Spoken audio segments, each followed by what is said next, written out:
So our guest tonight probably needs very little introduction to all of you, Judge Andrew Napolitano. You all know him as a Fox News legal superstar, very prolific author, writes a syndicated column weekly, also has written about 9 books, is a former judge, a former attorney, and perhaps most importantly for our purposes tonight, is on the cusp of publishing a lengthy treatise on natural law, heavily footnoted and cited from what I'm told, and from what I'm told, it contains a lot of references to Murray Rothbard and his work, which is one thing that sets the judge apart in that he is, in addition to being a legal scholar, also very much an historian and a Rothbardian. So a warm round of applause for him, please.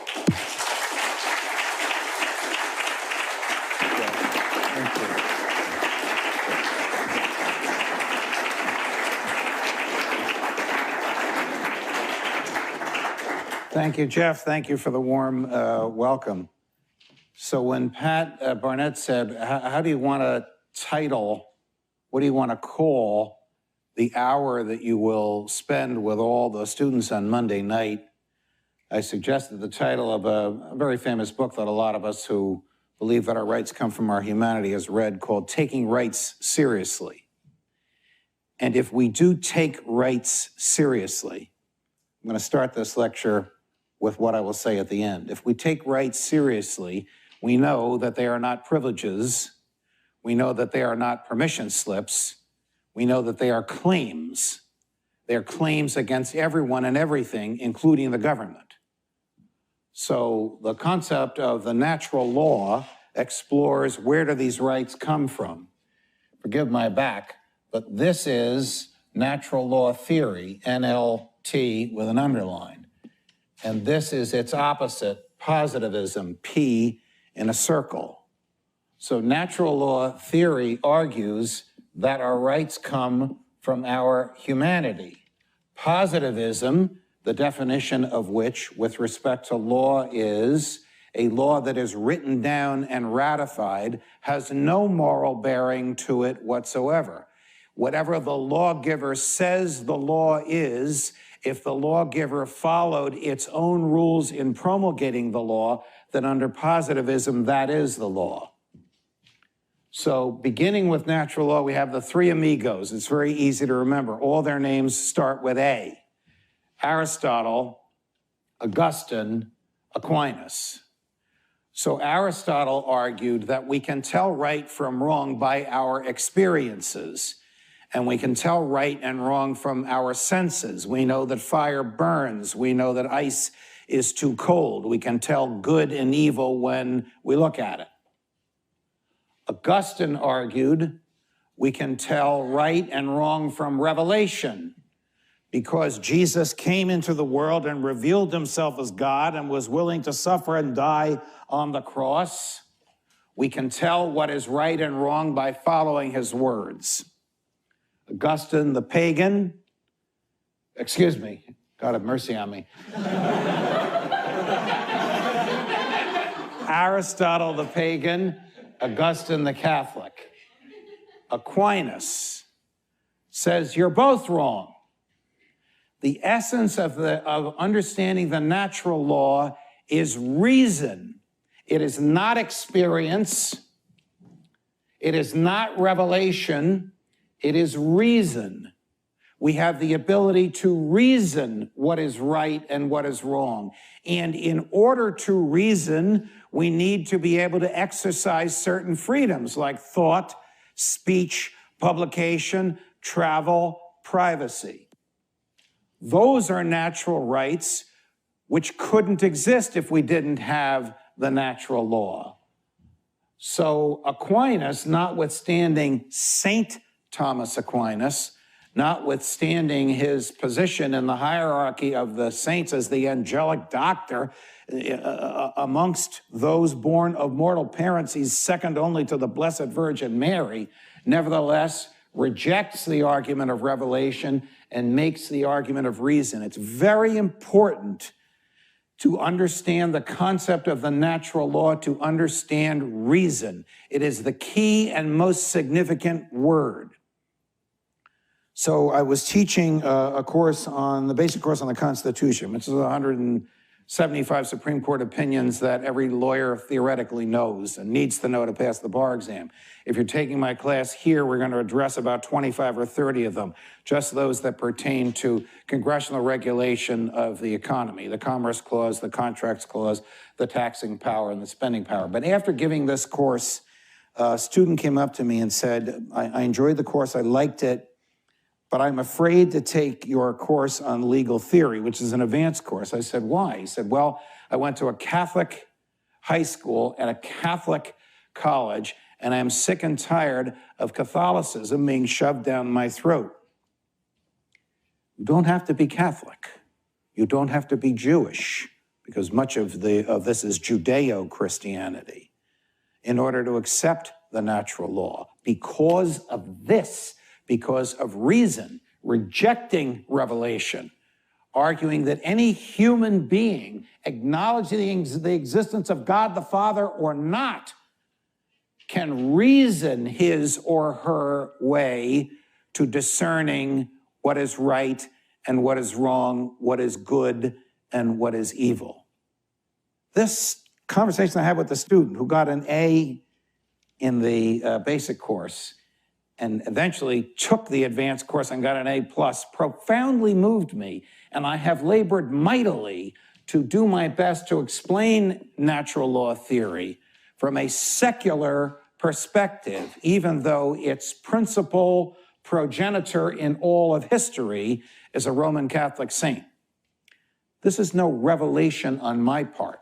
Murray Rothbard himself wrote in explaining the origins of natural law theory as I have. He wasn't as snarky as I am by calling them the three amigos, and he certainly didn't confuse Augustine for Aristotle as I just did, but he did emphasize the significance of reason. So I'm going to put an R next to Aquinas. I'm going to put an RV for revelation next to Augustine. I'm going to put a KE for knowledge and experience next to Aristotle. Now you understand the origins of the natural law. Aristotle, knowledge and experience. Augustine, revelation. Aquinas, reason. Its opposite, of course, is positivism. Not always the opposite, because a law that is written down and ratified can also be a law consistent with natural law theory. Natural law theory basically prohibits you from using force or fraud to interfere with somebody else's rights. What does that sound like? That sounds like this. That is not me. That is not Napolitano. That is the non-aggression principle, which is Murray Rothbard. So if we're going to draw a line, the non-aggression principle is on the same side as natural law theory. Below Aquinas, we have many European scholars who refined the natural law, and they used one of Aquinas's, what the heck is that? That's an onion. Aquinas himself said, the natural law is like an onion. You just keep peeling it, and you find more things on the inside that you couldn't see from the outside. So as the onion was peeled by Suarez and De las Casas and Grotius, Suarez, spelled phonetically, De las Casas, Grotius, G-R-O-T-I-U-S, by Blackstone, they began to discover more and more natural rights. The origin of natural rights, our ability to reason. When John Locke, who's down here, because he's after these European thinkers who are following Aquinas on reason, decides to articulate that the only legitimate purpose of government is to protect individual rights, he was forced to articulate what is the origin of individual rights, and his argument is the same as NLT, our humanity. So Locke articulates that your right to think as you wish, to say what you think, to publish what you say, your right to develop your personality as you see fit. When Bill O'Reilly was at Fox, I used to say to him, you should be grateful that that's a natural right? Look at what you did with your personality. Nevertheless, your right to self-defense, which is not the right to shoot deer, it's the right to shoot someone who's about to kill you or shoot at a tyrant who has taken over the government, your right to keep the government off your property, your right to be left alone, all of these rights come from our humanity. So how do we know this? A dear friend of mine, whose name is J, initial J, Ujajuski, who's a philosopher at the University of Texas, has written a fascinating book called, listen to this title, What We Can't Not Know. What we can't not know. Think of it. There are some things that we can't not know. We must know that they exist, like I'm alive. I'm not a figment of my imagination. I can doubt that I exist. This is Descartes. But in order to doubt, I have to think. And in order to think, I have to exist. So I know I'm alive. I hope. I hope for a better life. I hope for more freedom. I see right and wrong. I know wrong when I see it. I know right when I see it. If I put a cup of coffee here, a hot cup of coffee, and leave it alone, it's going to cool off. It will always cool off if it's let alone. How do I know that? The leaves fall, the sun rises in the east, it sets in the west. These are simple, basic examples of things that we all know. From where comes the knowledge? Our ability to reason. Our friend in the middle would say, we got this knowledge from Revelation, and I'm obviously not critical of Revelation. It's an important part of salvation, but we're talking about a secular understanding of the natural law. Our friend for knowledge and experience would say, yes, we know from knowledge and experience, from our ability to perceive with our senses, that there are certain things that we can't not know. If you accept the argument that all humans can reason, if you accept the argument that there are things that we can't not know, then you accept the argument that our rights come from our humanity. If our rights come from our humanity, they do not come from the government. They are not susceptible to diminution by the government. They can't be taken away by legislation or by executive command. They could only be taken away if we waive our rights by violating someone else's natural rights. Somewhere in here, I mentioned his name before, and I'll write it down. It's a Dutch name. This is an Grotius, argues on the basis of reason, there must be a hierarchy of human rights. So Jean Valjean steals a pie because his children are starving. And Javert chases him to the ends of the earth to arrest him for stealing the pie. This is Les Miserables. Under natural law theory, because the right to live is a higher right than the right to own a pie, the right to take the pie, if absolutely necessary to preserve human life, is a higher right than the right to retain the pie.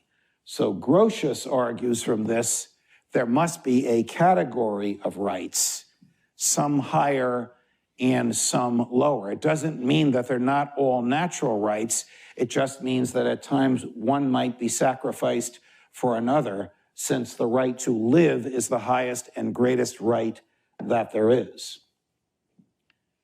In the 20th century, our dear friend Murray Rothbard makes this very easy for us to understand by articulating the non-aggression principle, which is that all aggression, which he defines as, and there are many, many theories about what is aggression, what is not, and there are many Supreme Court opinions on what is aggression and what is not, but we'll accept Murray's theory because it's easy to get a handle on for our purposes. Aggression is force or fraud. So all force or fraud against the person or the property of the individual is illicit. Emphasis, all force or fraud That means not only from my neighbor, that means from the government as well. Murray used to like to tell this story. You're at home one night. You're not watching television. If you're going to the University of Chicago, you're reading at home one night. There's a knock on the door. You open the door. There's a guy there with a gun. The guy says, "Give me your money. I want to give it away in your name." The heck is this all about? I better call the police. He is the police. He's a tax collector there to take your money and give it away in your name. Does that violate the non-aggression principle? Of course it does.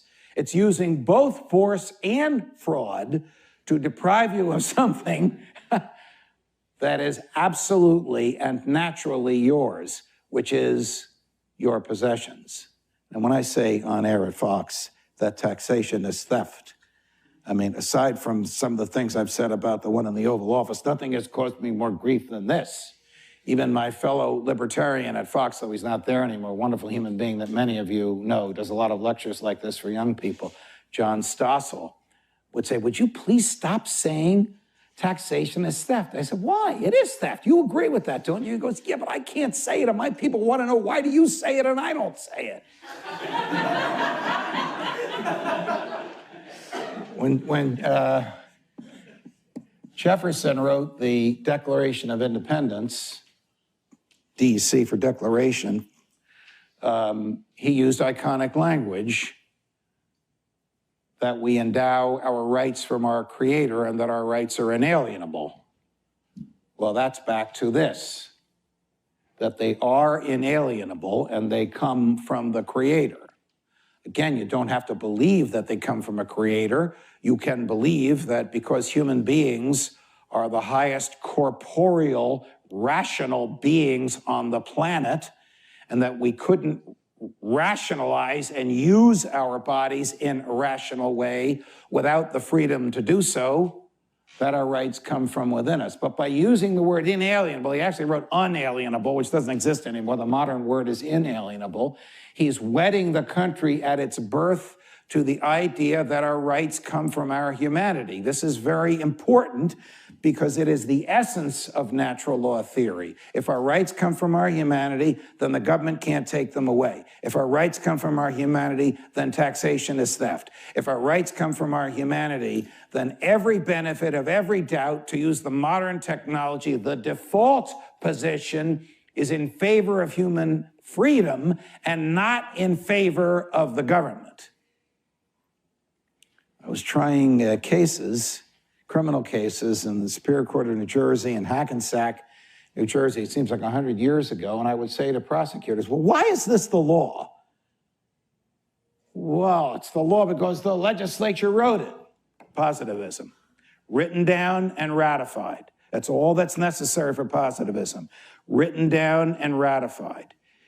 It could say the tax rate is 80%. If it's written down and ratified under positivism, it's the law. There's no moral tie to law in positivism.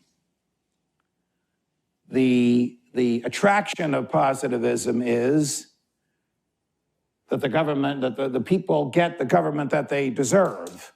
And they can vote any government in or any government out and vote in any type of legislation that they want. But because it is not tied to any moral belief, like our rights come from our humanity, I mean, Hitler was popularly elected. That's the most egregious example of all of this.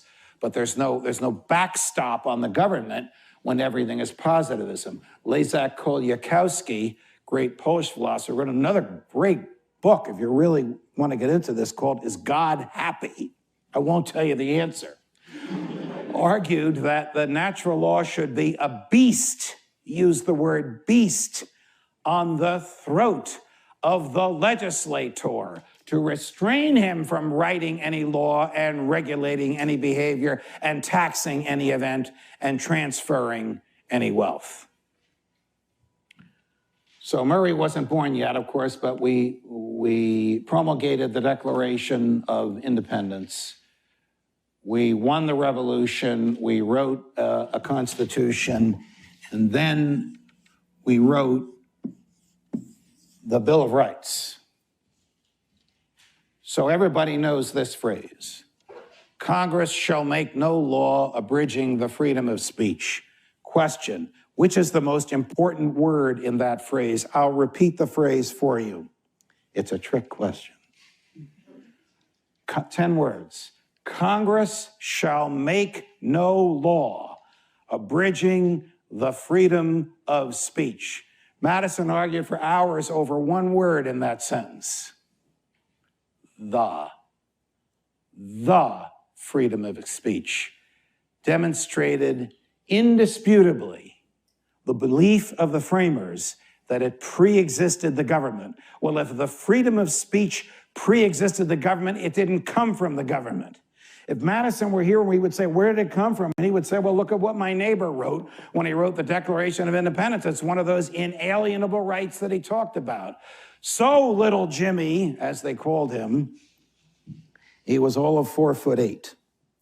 I would love someday, maybe in heaven, I'm not going to, bodies in heaven, I don't know, the resurrection of the dead, of the body, to stand next to little Jimmy, because I would look like Shaquille O'Neal standing next to him.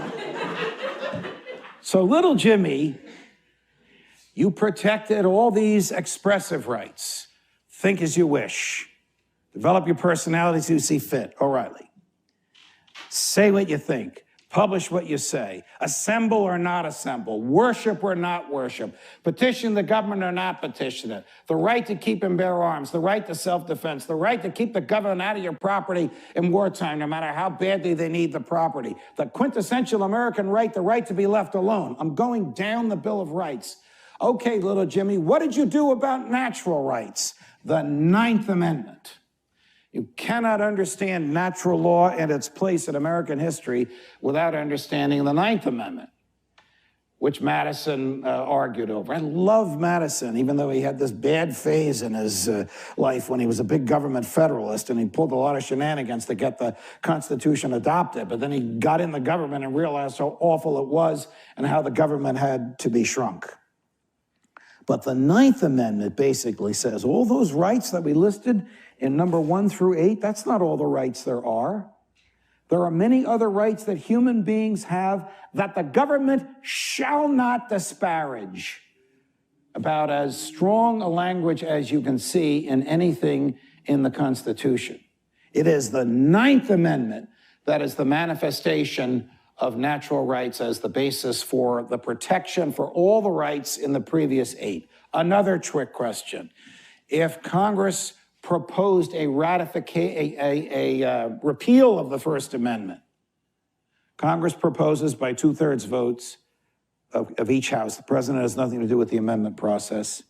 The states ratify the repeal. There is no First Amendment.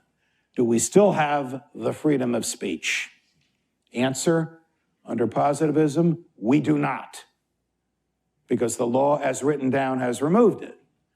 Under natural law theory, because it comes from our humanity, of course we have the freedom of speech. It's integral to our existence, irrespective of what positivism says. When NLT and positivism meet, that's good law. That is such a tiny fraction of a percentage of the laws that exist. How many federal criminal laws are there? 4,400 federal criminal laws. There isn't a human being in the world who has read and understands all of them.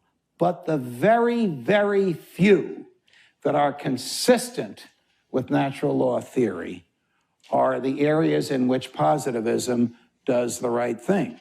Question, if the legislature of the state of Alabama repealed laws against murder and Anton shot me dead, can he be prosecuted for murder? Under positivism, no, because there is no law against murder in this crazy theory that I've just proposed in the state of Alabama. Under natural law theory, of course he can, because he has violated the greatest right I have, which is the right to stay alive. The criticism of natural law theory is that it is the opposite of positivism. What are the two requirements of positivism? written down and ratified. The natural law is not written down anywhere. Why? Because we can't not know it, because we know it from our hearts. You can read Aquinas until you're blue in the face. This is the secular side of Aquinas. This is the reason side of Aquinas. This is his taking everything that existed up to the time that he wrote and codifying it. And it's still not enough, because the natural law is an onion, because we keep peeling it and finding more things in there. Before we leave, I'm going to give you a modern day example of the use of natural law, which Aquinas, as a Roman Catholic monk and saint, would be repelled by, but which is absolutely consistent with the natural law. Because as life becomes more complex and people live closer to each other and they have more interaction with each other, there's more of a need to ascertain what are our rights. So, I had an experience with Justice Scalia once. A great experience of my life was to be a good friend of his the last 10 years of his life.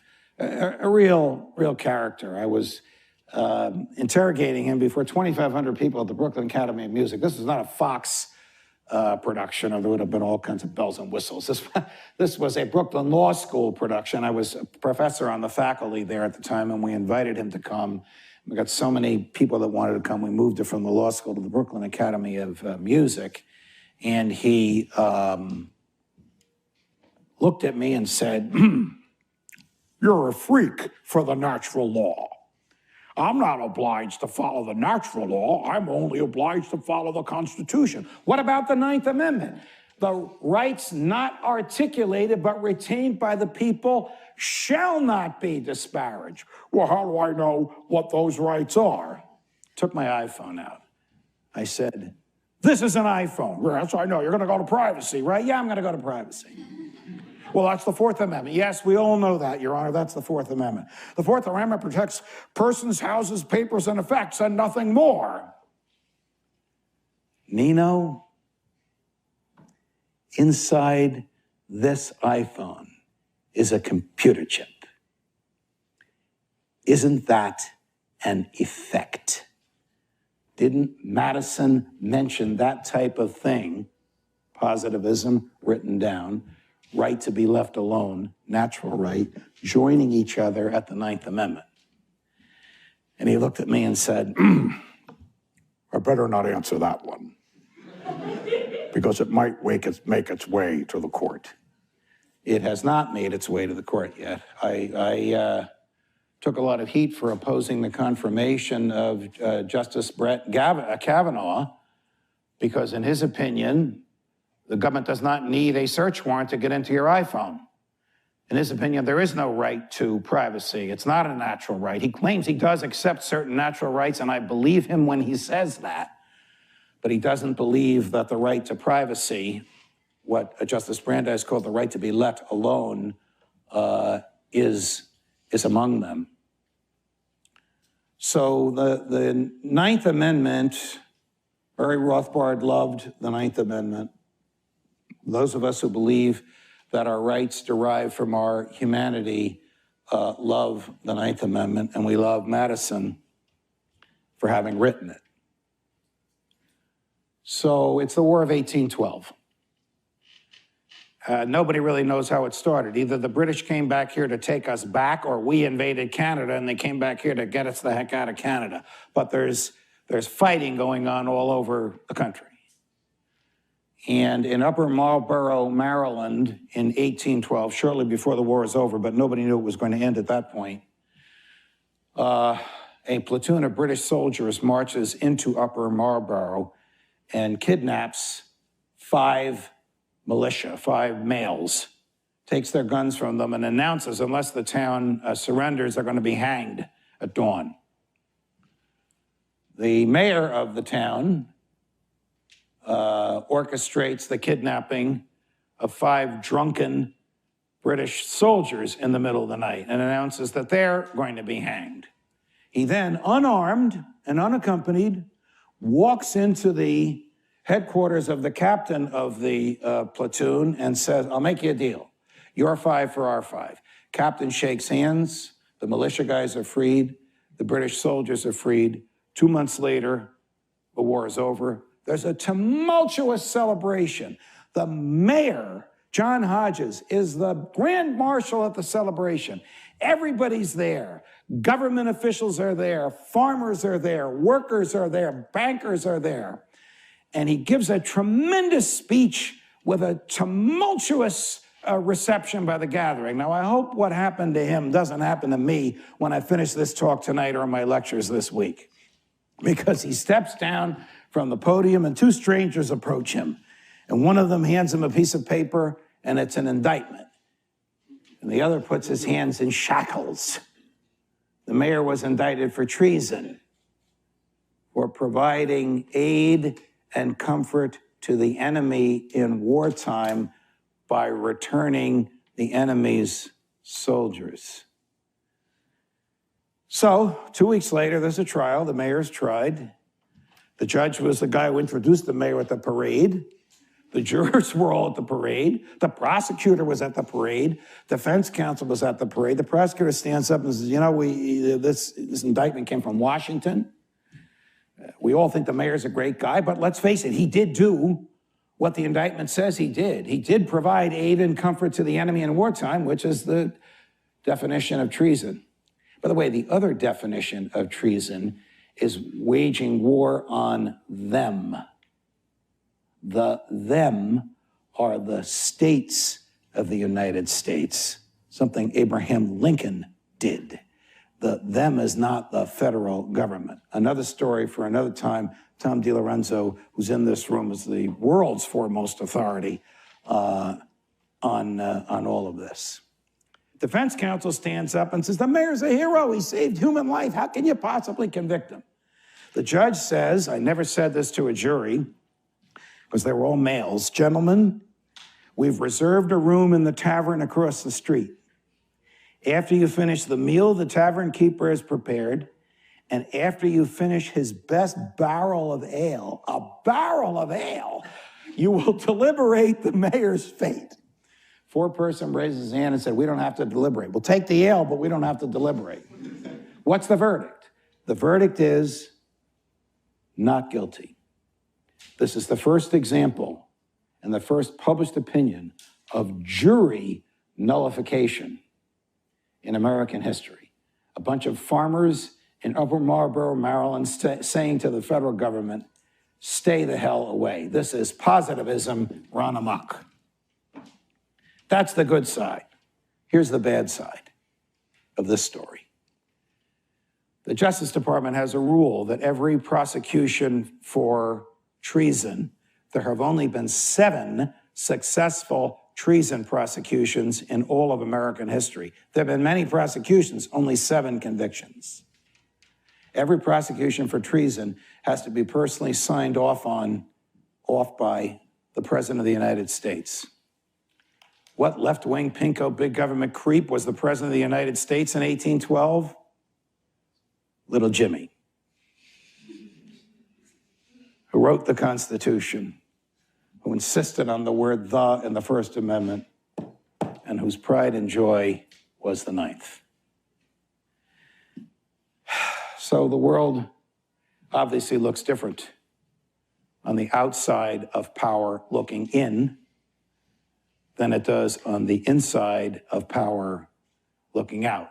And Madison might not be a good example for this because he moves around a lot. I mean, he starts out as a radical. He then becomes a federalist, which is the big government crowd, the Alexander Hamilton and John Adams and George Washington crowd. He then becomes an anti-federalist and is back with his buddy Jefferson.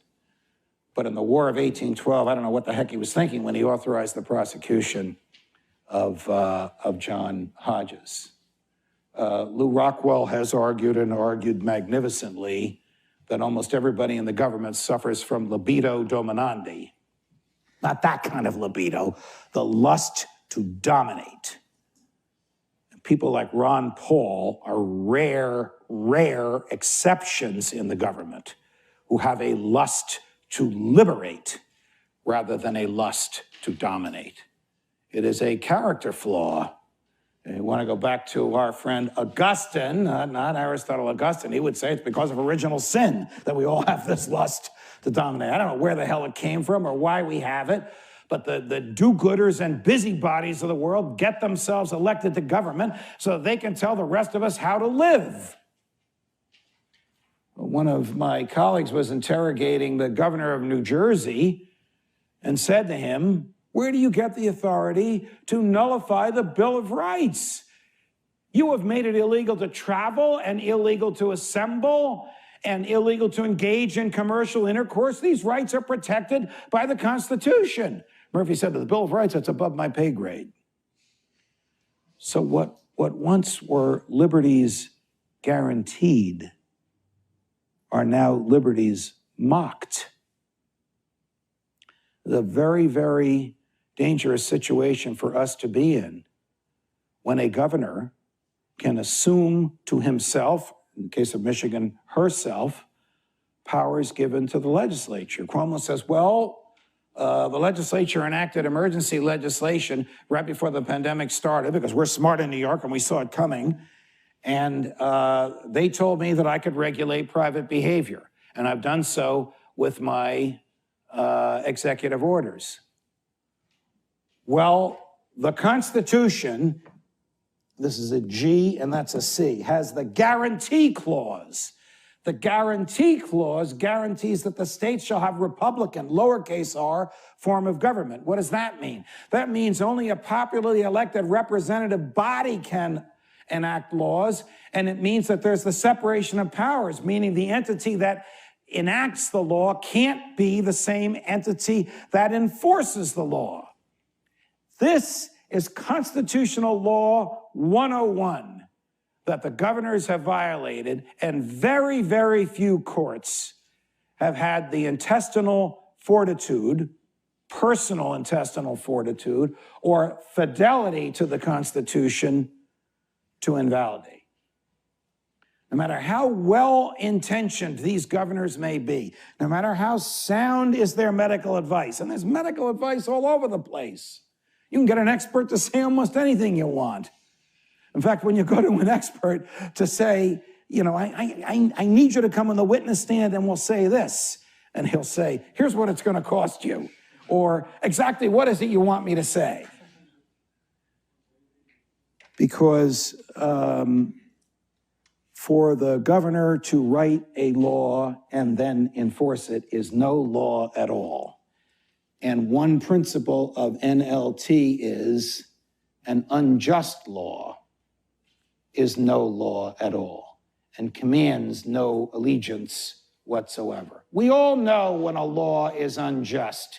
It demeans a human being. It violates the natural order. It claims that good is evil or evil is good.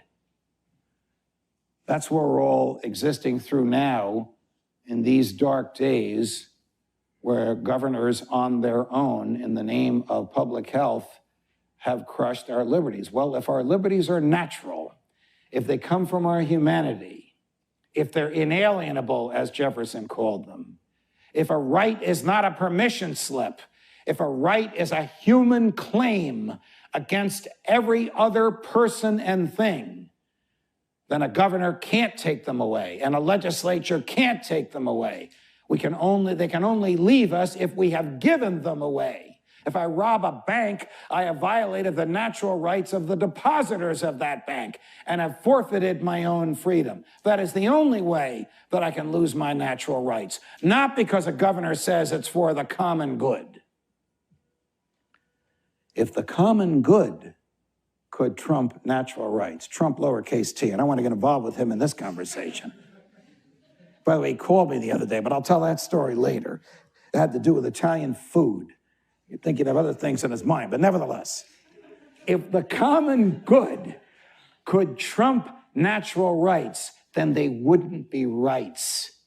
They would just be a permission slip susceptible to this, which is whatever the government wants, as long as it is written down and as long as it is ratified. What will the government write down and ratify? Whatever it wants. Whatever it thinks will keep it in power. whether it needs the support of a popular majority or whether it just needs the support of a radical minority. I sometimes think the only reason we have liberty in this country is because we have radical minorities willing to agitate for personal freedom, willing to make great sacrifices in order that liberty might prevail. Because without that check on the government, they will reject inalienable rights. They will reject those that are not mentioned above are retained by the people and shall not be disparaged by the government. They will reject that we can know right and wrong from reason, and we need the freedom in order to ascertain reason, in order to exercise reason, in order to get to find out what is right and what is wrong. I don't know where all of this is going to lead us, but I fear for dark days to come. Now, I've been doing these lectures and saying this stuff on television for a long time. Sometimes you get in trouble when your bosses don't like it. What are you going to do? That's why we have contracts. Well, although these governors can believe they can abrogate contract, they can abrogate the sanctity of a voluntary agreement. Jefferson argued that the only enforceable contract is one that is bilaterally voluntary. So taxes are theft, unless you're crazy enough to want to enter into an agreement with the government whereby you will give them what they want. The government will always take what it can. The government will always steal what it can get its hands on. The government doesn't care about this, because this, if properly exercised, leads to truth. I want to save a little time for some Q&A. I think some of you have texted your questions to some guru in the skies who's going to read the questions, and then I'll be happy to respond to them. I expect that when the end of my days come, that I will die in my bed, surrounded by people that love me, faithful to first principles. But not all of you will have that luxury. Some of you may die surrounded by people who hate you, faithful to first principles in a government prison. And some of you may die faithful to first principles in a government town square to the sound of the government's trumpets blaring. When the time comes to make these awful decisions, you will know what to do, because freedom lies in the human heart. And while it lies there, no army, no threat, no positivism nonsense can take it away. But it must do more than just lie there. All right, time for questions. And,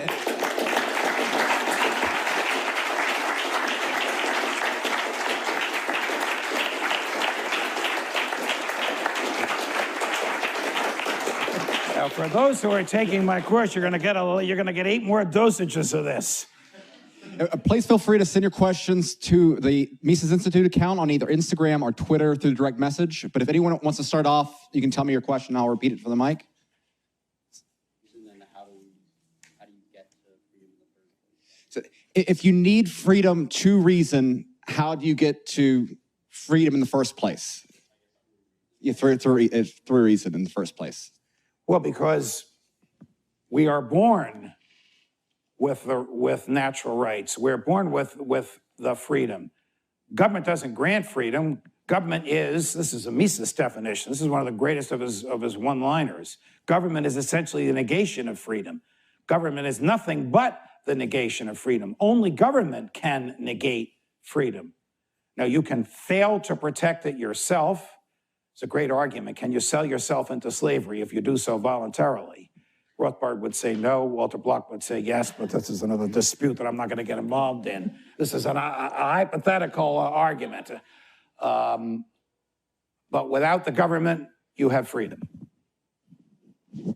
I have a question. The natural law, as you describe it, codifies moral insights we are supposed to share. Yet how can it help us at a time like this when even basic moral insights appear not to be shared among a highly fractious and divided people? You know, I have one of my best friends is on the New Jersey Supreme Court, and he agrees with almost everything we say. He's a lefty, but he agrees believes in natural rights. And I said to him, when is the last time someone made a natural law argument? These were my bosses when I was a trial judge in New Jersey. This is the highest court in the state. When is the last time somebody made a natural law argument in the Supreme Court of New Jersey? He looked at me and goes, that's easy, never. People don't make these arguments, which is why I teach it here so that you can understand it. And maybe I can tease you into wanting to really get into it by taking advanced courses on it and using your ability as a professor yourself to teach it to others. But if people reject the lesson of the Declaration of Independence, our rights are inalienable, and reject the lesson of the Ninth Amendment, there are rights that we never gave away that the government can't disparage, then there's little hope for natural rights. If Phil Murphy, the governor of New Jersey, can say openly and on national television, the Bill of Rights is above my pay grade. So when you become governor of New Jersey, you take two oaths. One is to uphold the Constitution and laws of the state of New Jersey, and a second oath to preserve, protect, and defend the Constitution of the United States, which includes the Bill of Rights. It's not called a Bill of Safety, it's called a Bill of Rights. Did you have any reaction when Democratic governors started making states' rights arguments when Donald Trump was talking about how he has total authority to open up state governments? I was hoping that California would secede from the Union. One of the foremost authority in the country on secession is here, Professor Tom Woods, who's written a masterpiece on it. And even though we joke about it, Tom and I believe, and the history supports his argument, if California wants to go, let them go. I promised to tell you about this, a little bit more about the onion. So when I had that funny one-liner about Scalia said, you're a freak for the natural rights, natural law, it had to do with the following case.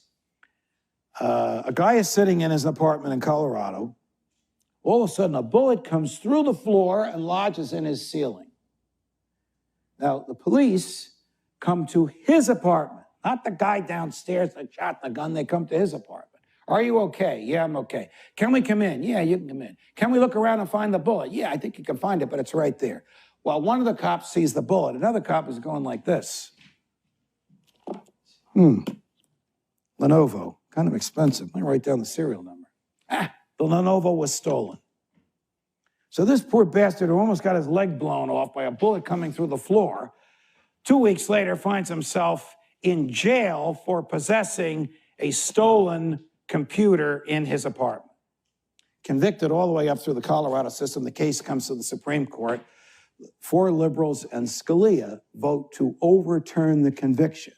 Scalia writing, the Constitution sometimes protects the criminality of a few in order to preserve the privacy of us all, which is what brought on my argument, where does privacy come from? Privacy is a fundamental liberty, he said. So this is a point I want to make to you. When the government says fundamental, that's the same thing as natural. When the government says it's a substantive right, that's the same thing as natural. Justice Scalia, why are you saying substantive? Why are you saying fundamental? Why don't you want to say natural? Andrew, it sounds too Catholic. But it means the same thing. So, the right of a human being to choose a mate is a fundamental liberty, Justice Kennedy. A substantive liberty, Justice Kennedy and a majority of the court. Therefore, it's a natural right. This is really peeling the onion. This is taking us a long way from these two guys who are Catholic saints to this is the same origin of your right to speak freely is your right to choose a mate. And that right exists in your humanity. The government didn't give it to you. What should our tactic be for combating those that think reason is a product of white supremacy? Oh, good Lord. Read Martin Luther King's letter from a Birmingham jail. It's one of the greatest defenses of natural rights that's so good, it's hard to believe he wrote it in the jail. Maybe he refined it after he got out. But it's one of the, we study this in the advanced constitutional theory courses, even though he wasn't a lawyer. It's one of the most brilliant defenses of natural rights I've ever seen. Do you see as the distinction between a right to life and public health in an environment like the coronavirus? Well, the only legitimate purpose of government is to preserve our rights, to protect our natural rights. The government can't deliver the mail. It can't fill potholes. It can't stop robocalls. Who the hell would entrust it with our health?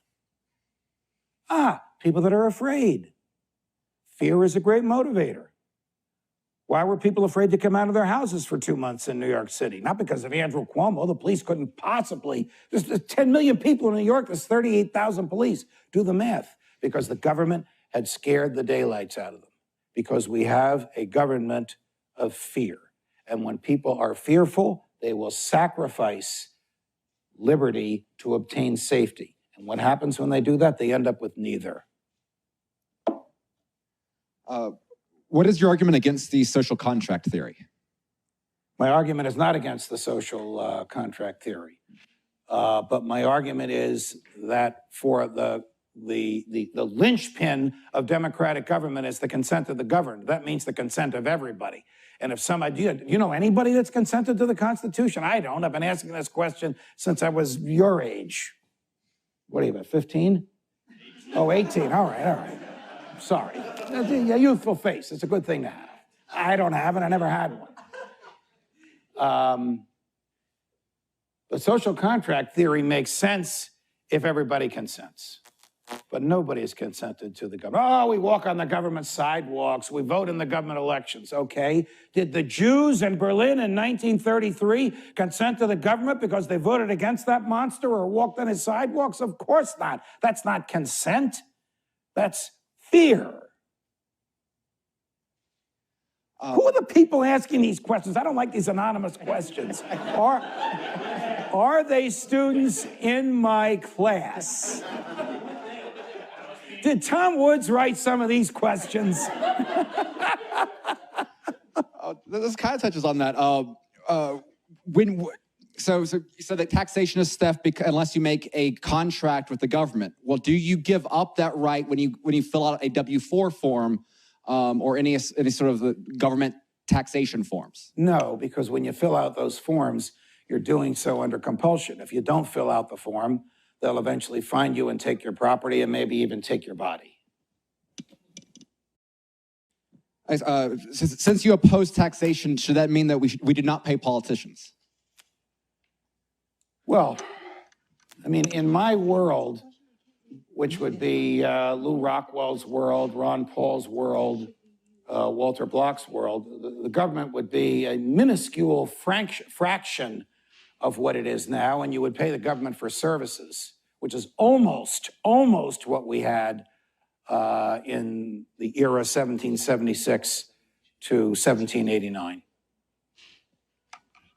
And that's what Jefferson argued.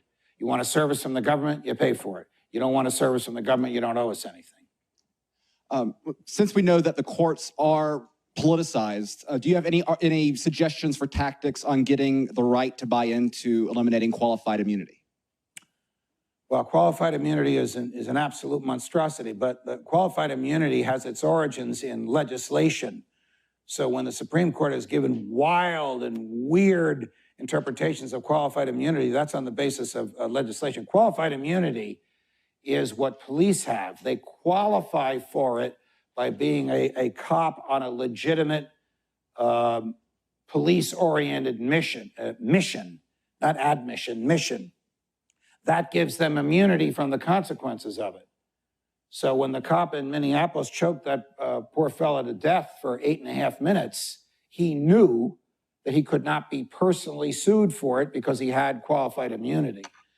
I mean, those of us who have been involved with law enforcement on the libertarian side have been arguing against qualified immunity for generations.